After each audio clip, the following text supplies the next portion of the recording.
We say a very good morning to Rear Admiral Chris Parry, former NATO commander and top man. How are you, sir? Morning, how are you doing? UK ready to spend over 100 million quid on the possible deployment of British troops in Ukraine. Chris, your thoughts?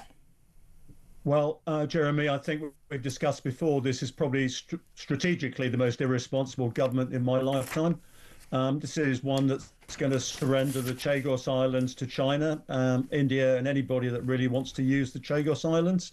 And now they're telling us they want to deploy British troops to Ukraine.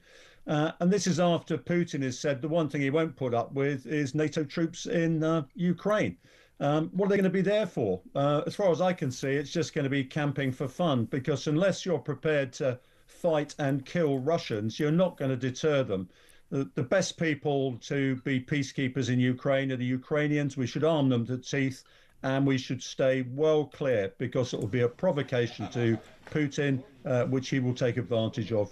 And from a military point of view, that is one aspect. From a country's point of view, the silent majority, the people that have been, squarely behind the Ukrainians, they'll look at that and go, 100 million quid, there's enough problems going on in this country, and you're going to escalate it by doing that.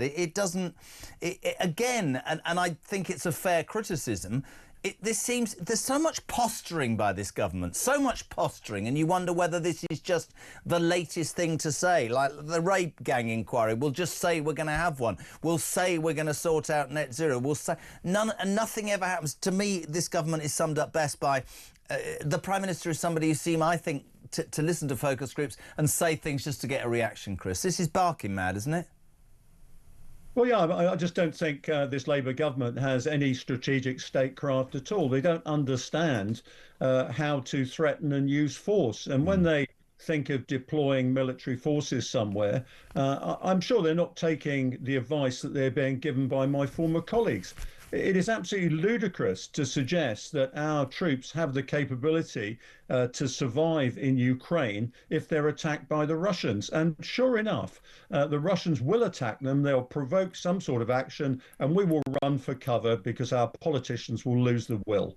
Well, you said that you believe this government is the weakest you've ever known. Where does it end then militarily? I mean, Healey looks possibly one of the more serious members of the cabinet, but you look across the aisle when you're looking at them and you think, I mean, domestically, internationally, militarily, in almost every aspect, you just throw your hands up and go, and I didn't expect it to be an nth of this, but they're incompetent, massively incompetent. Well, it's worse than that, Jeremy. They're irresponsible. They don't think through the consequences of anything. Yeah. And I, for one, would not want to go in harm's way on behalf of any political objective by this current regime. And what is that? And listen, God, yeah, absolutely. And we were talking earlier about net zero. We were talking yesterday about the flags and poppies. And one of the biggest disgraces, and I'll say it forever until again they drag me out, is the way we treat people who have been in the forefront for this country, the veterans. I tell the story every week that on Saturday she sends me to get whatever, and there's a serviceman, a vet. He's on the streets in the town that I live in, and he's been there 14 years, and he's been thrown out of his accommodation for migrants. But more than that, how are we treating 100 million to put them on the ground? Why are we not looking after the men and women that fought for this country and put us where we are? I'm afraid, Jeremy, it's a tradition of this country. If you go back to Kipling, they love Tommy when he's fighting for the country, but as soon as the war is over, they won't buy him a drink. They'll kick him out the pub. I'm afraid veterans are the half-forgotten, half-remembered people who have sacrificed a great deal for this country. And I'm afraid politicians don't give them the time of day, just lip service, that's all. We need to do a lot better. I saw him even in France, Jeremy, yesterday.